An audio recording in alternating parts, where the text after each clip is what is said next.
Assalamualaikum warahmatullahi wabarakatuh. Halo teman-teman semua, kembali lagi dengan saya Farhani dengan NIM 2514070150.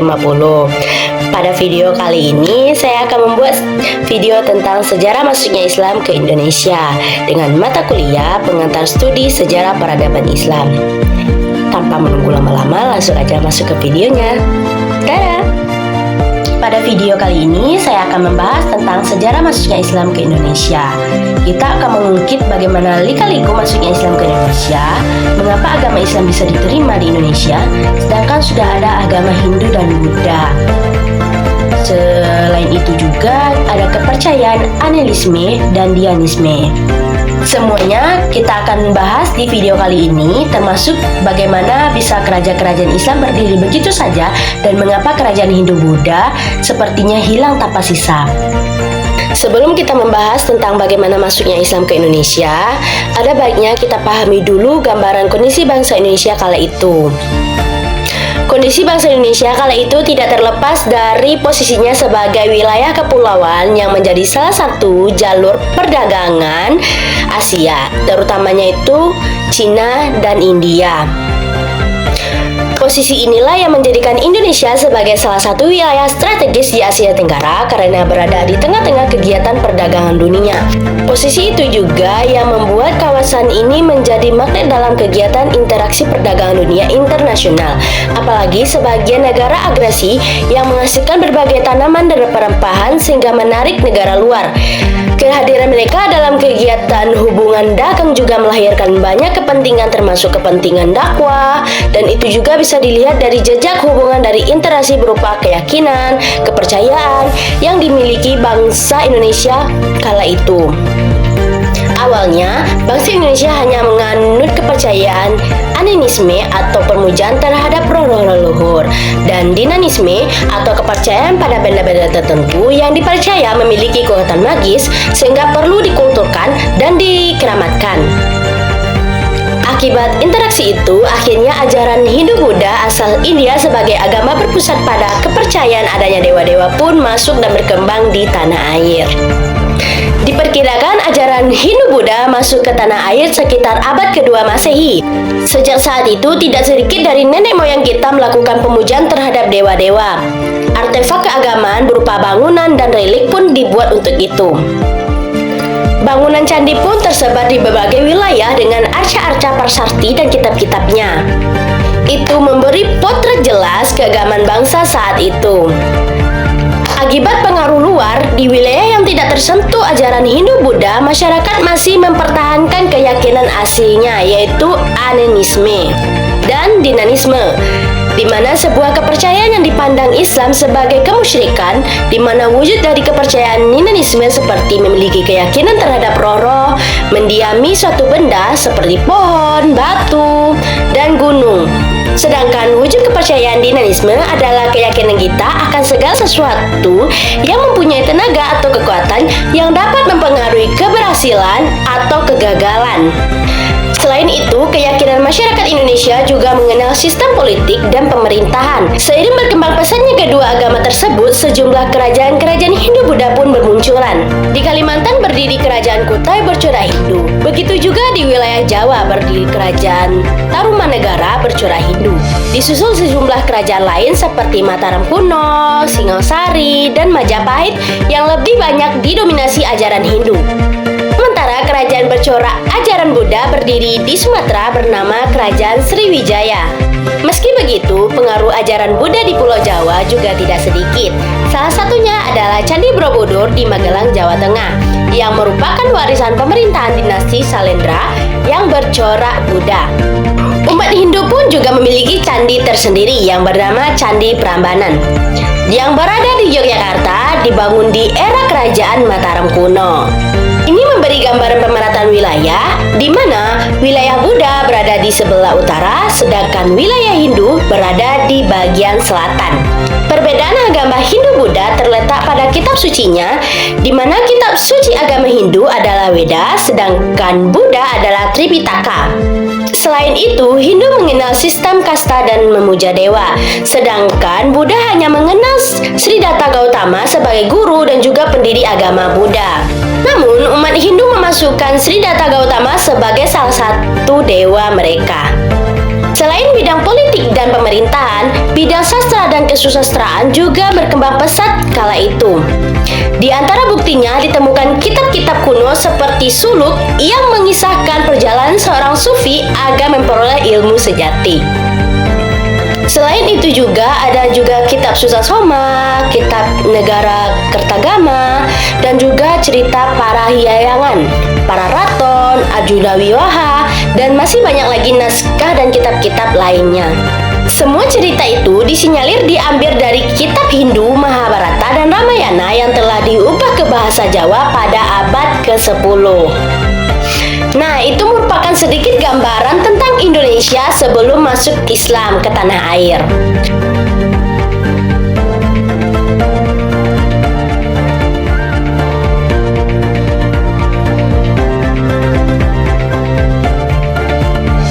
Jadi, teman-teman tahu nggak kapan persisnya masuk Islam ke Indonesia? Nah, pada penjelasan kali ini saya akan menjelaskan proses masuknya Islam ke Indonesia lagi ya. Secara umum, Islam menyebar ke Indonesia melalui dua proses. Yang pertama, penduduk pribumi berhubungan dengan agama Islam lalu menganutnya. Yang kedua, yaitu orang-orang asing Asia seperti Arab, India, Cina yang memiliki agama Islam bertempat tinggal secara permanen di suatu wilayah Indonesia dan melakukan perkawinan campuran serta mengikuti gaya hidup mereka. Namun teman-teman semua, terkait waktu dan proses masuknya Islam ke Indonesia masih terjadi perbedaan pendapat. Namun yang pasti ada 4 teori yang mempengaruhi masuknya Islam ke Indonesia. Yang pertama, teori Arab, teori India, teori Persia, dan teori Cina yang menggambarkan sejarah masuknya Islam ke Indonesia. Oke, mari kita bahas satu persatu dari teori-teori tersebut. Yang pertama yaitu teori Arab. Teori Arab ini menganggap Islam masuk ke Indonesia langsung dari Arab Mekah melalui abad awal Hijriyah atau pada abad ke-7 dan 8 Masehi. Teori ini berdasarkan pendapat Sri Thomas Arnold, Crawford, Nieman, dan De Hollander. Sri Thomas Arnold berpendapat bahwa perdagangan Arab telah menyebarkan Islam ketika mereka menguasai secara dominasi perdagangan Barat Timur sejak abad-abad awal Hijriyah, yaitu abad ke-7 dan 8 Masehi. Pendapat ini didukung banyak sejarawan, salah satunya adalah Profesor Kai Haji Hamkam dalam bukunya yang berjudul Sejarah Umat Islam. Profesor Hamkan berpendapat selain alasan kesamaan mazhab Syafi'i, gelar-gelar kerajaan Samudra Pasai, kerajaan Islam pertama ada Al-Malik, bukan gelar Syah atau Khan seperti gelar kerajaan-kerajaan Persia dan Hindia. Nah, itu menjadi bukti bahwa Islam langsung datang dari Arab pada abad pertama Hijriyah. Ditambah, terdapat bukti-bukti jalur perdagangan internasional melalui Selat Malaka sudah dimulai menghubungkan dinasti Tang di Cina Asia Timur, Sriwijaya di Asia Tenggara, dan Bani Umayyah di Asia Barat. Menurut Hamkam, berdasarkan naskah kuno Tiongkok sekitar tahun 625 Masehi, telah ada sebuah perkampungan Arab Islam di daerah pesisir Sumatera Barat, tepatnya berada di daerah Badros. Bagian dari mereka melakukan perkawinan dengan wanita lokal.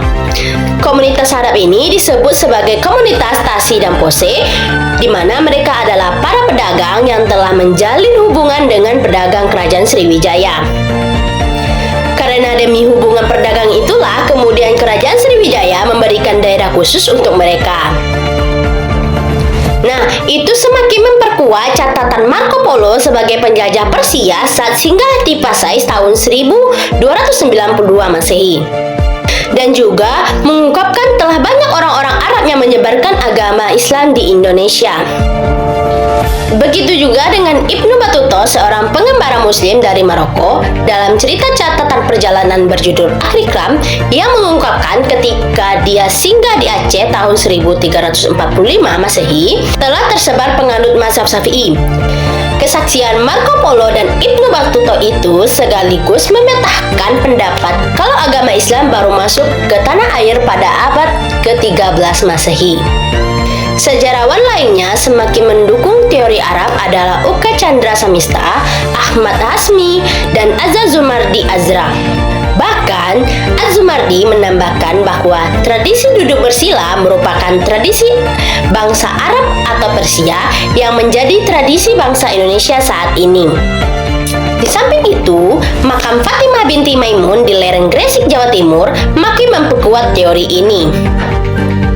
Fatimah Maimun merupakan perempuan beragama Islam yang wafat pada hari Jumat, 7 Rajab tahun 475 Hijriah atau bertepatan dengan 2 Desember tahun 1082 Masehi.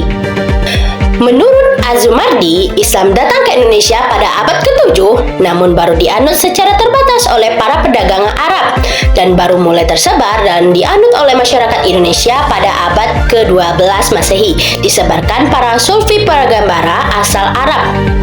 Alasan ini dikuatkan oleh corak Islam yang dianut oleh masyarakat Indonesia, yaitu Islam bercorak sufistik, di mana di era Daulah Abbasiyah muncul sufi-sufi penggembara bertujuan menyebarkan Islam tanpa pamrih. Maka sufi-sufi Islam ini menjadi disinyalir datangnya Islam ke Indonesia. Yang kedua yaitu teori Hindia. Teori ini dinyatakan bahwa Islam baru masuk ke Indonesia sekitar abad ke-13 Masehi, dibawa oleh perdagangan India. Teori ini dikemukakan oleh Pitnapel, McVitie, Fatemi, dan Shockhukron. Shockhukron menyatakan bahwa agama Islam baru masuk ke Indonesia pada abad ke-13 Masehi. Hal ini dibawa oleh para pedagang Cambay, Gujarat, India. Sementara itu, Pitnapel mengkaitkan asal mula Islam di Indonesia dengan daerah Gujarat dan Malabar. Menurutnya, orang-orang Arab bermazhab Syafi'i yang bermigrasi menetap di wilayah India yang membawa Islam ke Indonesia. McVitie juga menambahkan ada hubungan antara Gujarat dan Indonesia dengan alasan batu nisan makam Raja Samudra Pasai Malikus Saleh yang bertuliskan tahun 686 Hijriah atau 1297 Masehi. Selain itu juga, batu nisan di makam Maulana Malik Ibrahim di Gresik, Jawa Timur juga memiliki persamaan. Selanjutnya, teori ketiga, yaitu teori Persia. Teori ini dikemukakan oleh sejarawan Hussein Jayaniningrat, di mana teori ini menyatakan bahwa Islam masuk ke Indonesia pada abad ke-13 Masehi di Sumatera yang berpusat di Samudra Pasai. Teori Persia ini lebih menitikberatkan tinjauannya pada aspek persamaan budaya di kalangan masyarakat Islam di Indonesia dengan Persia. Bukti-bukti persamaan tersebut diantaranya yaitu adanya peringatan 10 Muharram atas meninggalnya Husain cucu Nabi Muhammad SAW yang sangat dijunjung oleh kaum muslim Syiah di Persia. Di Sumatera Barat, peringatan itu disebut upacara keranda tabut, sedangkan di Pulau Jawa ditandai pembuatan bubur suro. Dan adanya kesamaan konsep ajaran Sufisme dianut Syekh Siti Jenar dengan Al-Halaq, seorang sufi besar dari Persia. Penggunaan istilah bahasa Persia dalam sistem pengejaan huruf Arab untuk tanda-tanda bunyi harakat dan adanya persamaan batu nisan Maulana Malik Ibrahim di Gresik dan Malikus Saleh di Pasai memiliki kemiripan dengan nisan di Persia. Dan terakhir teman-teman, ada teori Cina, yaitu teori keempat. Teori ini menyatakan bahwa Islam datang ke Indonesia dari para perantauan Cina. Teori ini menyatakan bahwa orang Cina telah berhubungan dengan masyarakat Indonesia jauh sebelum Islam dikenal di Indonesia. Pada masa Hindu-Buddha, etnis Cina berbaur dengan penduduk lokal, terutama melalui kontak perdagangan. Bahkan, ajaran Islam telah sampai ke Cina pada abad ke-7 Masehi. Dari Cina lah Islam lebih dulu masuk, baru merambat ke wilayah-wilayah yang ada di Indonesia. Sumanto Al-Qutubi dalam bukunya Arus Cina Indonesia Jawa menyatakan bahwa menurut kronik atau sumber luar negeri pada masa dinasti Tang, Zhangzhou, Guangzhou, dan pesisir Cina telah terdapat pemukiman Muslim. Bahkan, menurut sejumlah sumber lokal, ditulis bahwa Raja Islam pertama di Jawa, yakni Raden Fatah dari Bintoro Demak, merupakan keturunan Cina, di mana ibunya disebut dari campak Cina bagian selatan. Itulah 4 teori tentang sejarah masuknya Islam ke Indonesia. Hal ini menyatakan bahwa fakta-fakta teori ini tidak bisa dibantahkan. Masuknya Islam ke Indonesia tanpa ada kekerasan, dilakukan dengan hikmah dan nasihat yang baik. Nah, teman-teman semua, dan juga menurut buku sejarah peradaban Islam karya Siti Maimunah disebutkan bahwa ada 3 teori dalam proses Islamisasi di Indonesia. Yang pertama yaitu kehadiran para pedagang Muslim. Pada tahap ini, para pedagang berdatangan ke tanah air melakukan interaksi dengan masyarakat. Bahkan masyarakatnya melakukan hubungan perkawinan dan membangun permukiman, seperti yang terlihat pada perkampungan komunitas Arab Tarsi dan Porse di pantai Sumatera di wilayah Kerajaan Sriwijaya. Nah, teman-teman semua, menurut laporan penelitian arkeologi di daerah tersebut, kala itu merupakan pemukiman perkotaan dan perdagangan pada masa itu. Pada masa itu, para pedagang Muslim yang memiliki status sosial lebih tinggi atau lebih unggul daripada kebanyakan masyarakat pribumi. Hal ini berakibat pada penduduk pribumi, terutama putri-putri bangsawan, di mana para putri-putri bangsawan tertarik ingin menjadi istri para pedagang tersebut. Sebelum mereka menikah, mereka diminta untuk memeluk agama Islam terlebih dahulu untuk penyempurnaan keturunan mereka nantinya. Nah, lingkungan mereka pun makin meluas hingga memunculkan kampung-kampung, daerah-daerah atau kerajaan-kerajaan Islam. Nah, teman-teman, jalur perkawinan ini lebih menguntungkan dan lebih memperluas penyebaran Islam di Indonesia. Selanjutnya yaitu tahap kedua, yaitu terbentuknya kerajaan-kerajaan Islam. Pada fase ini ditandai dengan munculnya pusat-pusat kerajaan Islam, di mana ditemukannya makam Malikus Saleh terletak di Kecamatan Samudra di Aceh Utara dengan angka tahun 1297 Masehi, yang merupakan bukti jelas adanya kerajaan Islam di Pasai. Historiografi tradisional lokal, hikayat-hikayat Raja-Raja Pasai, dan sejarah Melayu Malik menyebutkan penguasaan pertama kerajaan Samudra Pasai adalah Malikus Saleh. Namun, pada versi lain menyebutkan sebelum Pasai berdiri sudah ada kerajaan Perlak di Aceh Timur berdiri pada tahun 845 Masehi. Akhir abad ke-15 Masehi dan permulaan abad ke-16 Masehi, pusat-pusat perdagangan pesisir utara seperti Gresik, Demak, Cirebon, Banten telah menunjukkan kegiatan keagamaan yang dilakukan oleh para wali di Jawa yang dimulai pada abad ke-16 Masehi. Munculnya kekuatan politik dengan adanya kerajaan Demak sebagai penguasa Islam pertama di Jawa berhasil menggulingkan kerajaan Majapahit.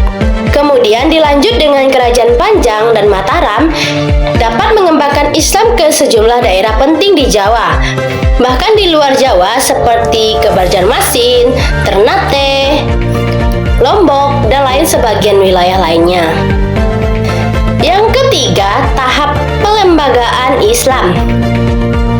Pada fase ini, penyebaran Islam sudah berkembang. Bahkan, para pemangku kerajaan berguru ke pusat pendidikan Islam, seperti Raja Ternate Zainal Abadi berguru ke Sunan Giri, Gresik.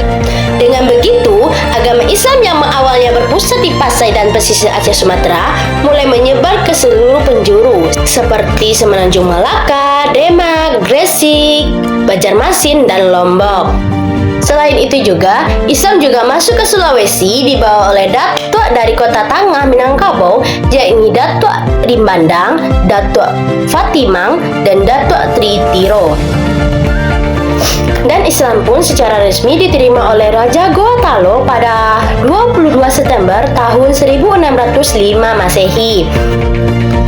Di antara bangsawan pertama menerima Islam adalah Mangkubumi Kerajaan Goa yang juga menjabat sebagai Raja Talo yang bernama Islam Sultan Abdullah Abdulul, di mana Islam di saat yang bersamaan Raja Goa ke-14 memerangi Deng Marabi juga menyatakan keislamannya, di mana diberi nama Islam yaitu Sultan Abdullah Awalul Islam.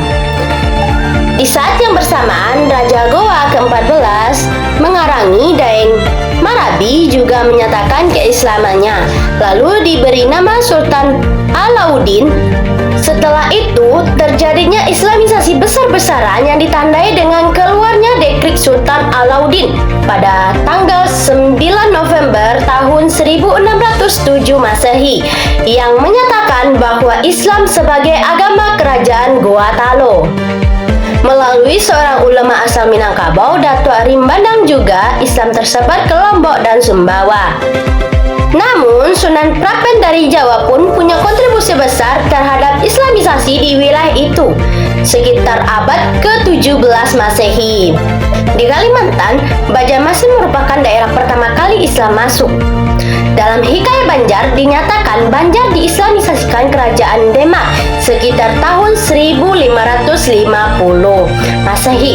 Lalu di Kalimantan Timur, daerah Kutai merupakan daerah pertama kali mendapatkan pengaruh Islam dari Datuk Arim Bandang beserta temannya Tang Tunggang Paranggang yang mengislamisasikan Raja Mahkota dari Kutai sekitar tahun 1575 Masehi. Nah teman-teman, adapun strategi masuknya Islam ke Indonesia yaitu melalui 6 jalur, yaitu jalur perdagangan, perkawinan, pendidikan, seni, tasawuf, dan juga politik. Yang pertama kita bahas strategi penyebaran agama Islam melalui media perdagangan yang dimulai pada awal abad ke-7 Masehi hingga 16 Masehi, di mana para pedagang Islam dari Arab, Persia, dan India datang ke Indonesia menjalin hubungan perdagangan dengan masyarakat lokal. Jalur Islamisasi melalui perdagangan dikatakan menguntungkan karena para raja-raja bangsawan turut serta dalam aktivitas perdagangan ini. Para bupati di pesisir Pulau Jawa banyak yang memeluk agama Islam sehingga memudahkan pedagang muslim dalam berdakwah pada saat itu. Pada saat itu, pedagang internasional sebagai besar dikuasai pedagang muslim. Yang kedua, strategi pernikahan. Strategi pernikahan terjadi dari interaksi penduduk pribumi dengan pedagang muslim yang intens dilakukan, sehingga tak jarang berkelanjut pada jenjang pernikahan.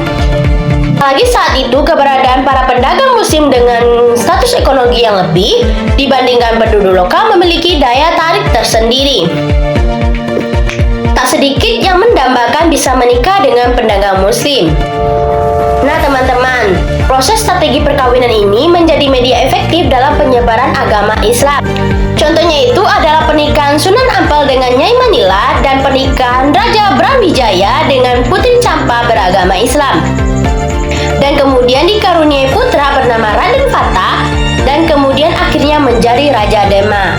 Selanjutnya itu strategi yang ketiga yaitu jalur pendidikan yang dilakukan melalui lembaga pesantren yang menjadi media efektif dalam proses Islamisasi di Indonesia, di mana pesantren selain mengajarkan ilmu agama, dia juga mengajarkan keterampilan hidup. Di antaranya itu pesantren masa awal adalah pesantren didirikannya Sunan Ampel, yaitu juga Sunan Giri yang terkenal sampai Pulau Maluku. Selain itu, di lembaga pesantren yang muridnya sudah selesai belajar akan dikirim untuk berdakwah ke seluruh penjuru Indonesia. Di jalur kesenian, nah penyebaran Islam lewat jalur kesenian juga dipilih para dai muslim, diantaranya kegiatan Islami melalui kegiatan seni. Nah, kesenian yang paling terkenal dalam pertunjukan seni yaitu gamelan dan wayang seperti di Tempo Wali Songo dalam mengembangkan ajaran Islam. Cara seperti inilah banyak ditemui di kota Yogyakarta, Solo, Cirebon, dan lain sebagainya. Nah teman-teman semua, seni gamelan ini banyak digemari oleh masyarakat Jawa. Dan hal ini tentu dapat mengundang masyarakat untuk berkumpul dan melanjutkan sesi dakwahnya, yaitu penyebaran Islam di Indonesia. Yaitu strategi yang kelima, yaitu strategi tasawuf. Melalui tasawuf itu dilakukan oleh para sufi yang lebih memilih untuk hidup sederhana. Dalam kesederhanaan mereka lebih suka untuk menghayati kehidupan bermasyarakat dan hidup bersama di tengah-tengah masyarakat. Nah, itulah yang akhirnya mengesankan dan sangat terbuka sehingga penyiaran agama Islam dapat dilakukan oleh setiap orang-orang Islam. Nah, teman-teman, akhirnya kita masuk ke strategi penyebaran Islam yang terakhir, yaitu melalui jalur politik. Nah, teman-teman, di jalur politik dilakukan secara bertahap dan berkesinambungan antara penguasa dengan pemerintah serta penguasa dengan raja. Nah, segitu dulu penjelasan dari saya tentang sejarah masuknya Islam ke Indonesia. Saya mohon maaf jika ada salah dan kurangnya. Terima kasih telah menonton. Wassalamualaikum warahmatullahi wabarakatuh.